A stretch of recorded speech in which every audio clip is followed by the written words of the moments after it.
E quando você vê essa parte de automação, qual que é a principal dor que você percebe, assim, Tá. que você está solucionando quando você está falando sobre a automação de um atendimento? Legal, uma boa pergunta. O que a gente tem visto no mercado, como eu falei daquela evolução de a cada 10 anos, né?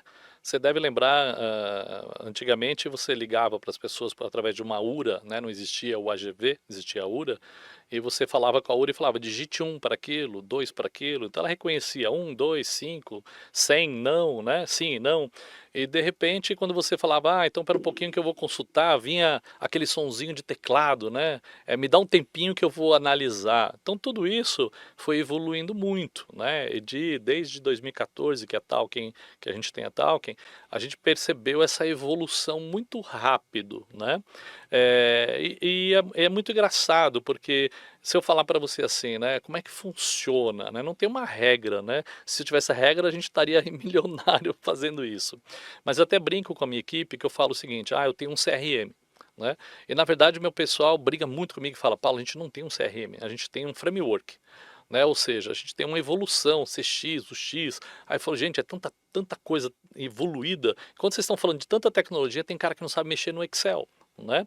Então o que a gente foi evoluindo e foi mostrando é que para você ter uma URA, hoje a gente fala nem mais de URA humanizada, e sim uma URA que a gente já dá o nome de a gente chama ela de generalizada, né? Então, quando você vai hoje fazer uma ligação, o tradicional de todo mundo primeiro, eu acho que o primeiro passo, né?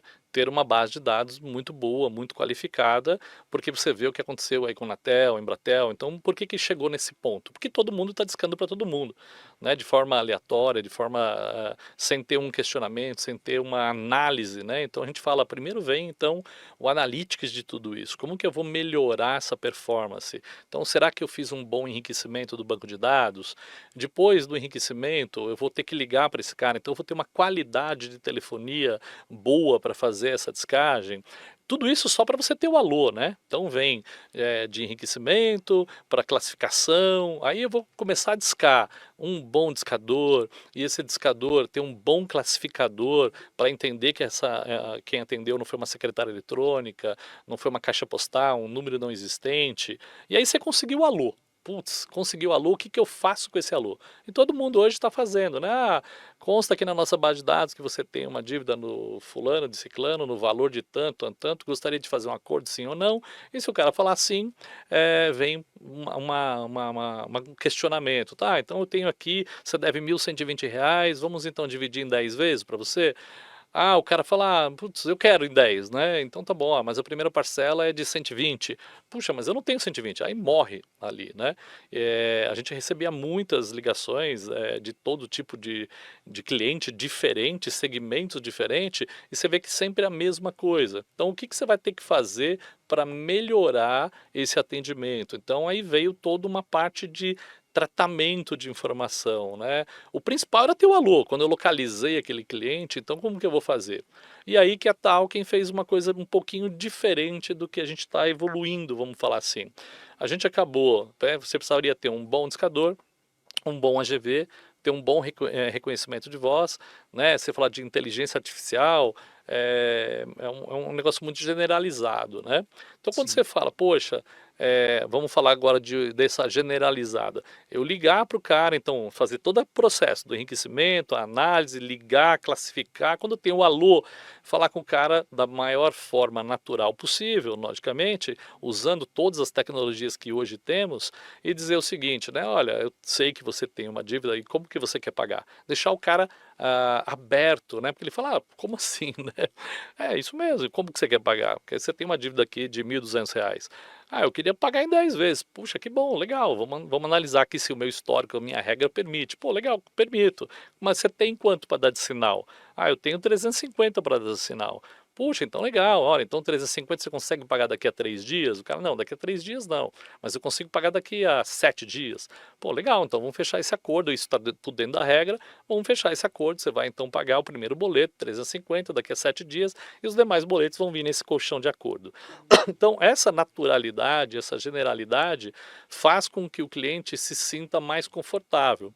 E aí a gente veio evoluindo cada vez mais. Então, para partir para uma outra evolução, era o que a gente chama do seguinte: poxa, eu vou fazer uma descagem e esse cara tá com vergonha de falar comigo no telefone. Então ele quer que eu mande isso pelo WhatsApp, e eu consigo mandar uma landing page para o WhatsApp dele. E nessa landing page eu posso mandar o botão do WhatsApp para ele falar no WhatsApp, para ele escrever no WhatsApp, no SMS, se ele quisesse fazer uma interação, no chat, né? Na parte de integração.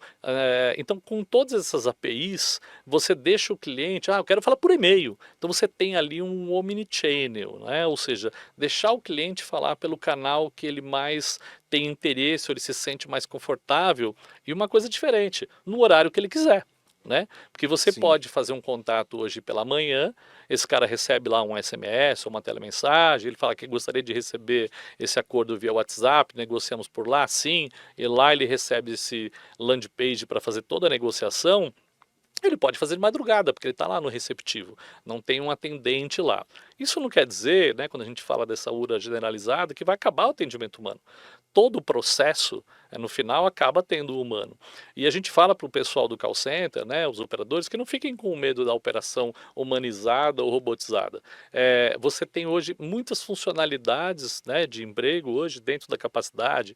O cara que é operador pode passar a ser gerente, pode passar a ser supervisor. Então você tem uma série de facilidades. Ele pode ser o gerente dessa URA, dessa nossa versão nova, e com isso você tem uma capacidade de interação muito maior. Por isso que quando eu falar o meu CRM, não é um CRM, é um framework, o qual você faz o contato, consegue falar com a pessoa, deixa ela à vontade, né? Ele pode escolher qual é o melhor modelo para que ele entre em contato com a gente. Então tudo isso tem, atrás disso vem um analytics e tudo mais.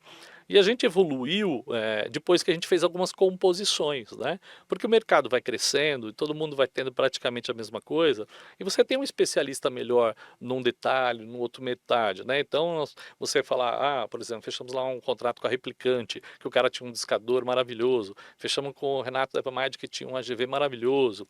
Poxa, com a nossa tecnologia da Talk, integrado com deles, se lançou um produto novo para esse mercado. E onde a gente tem mostrado, onde a gente tem implantado, o pessoal tem ficado muito feliz de estar, né? Então, por exemplo, a gente chega lá e fala, quantos AGVs você tem? Eu tenho 1000 AGVs. Ele tem 1000 AGVs com 4 empresas diferentes. Sempre que a gente fala não desligue ninguém, não tire nada de ninguém, todos são bons, todos são inteligentes, cada um tem o seu propósito. Nos dê um pedacinho para que a gente mostre o nosso trabalho, e aí sim, aquele que vai tendo um melhor trabalho, você vai se desenvolvendo. E aí que a Talking começou a crescer com essas soluções, e para quem a gente tem ido e tem mostrado, os caras estão felizes, né?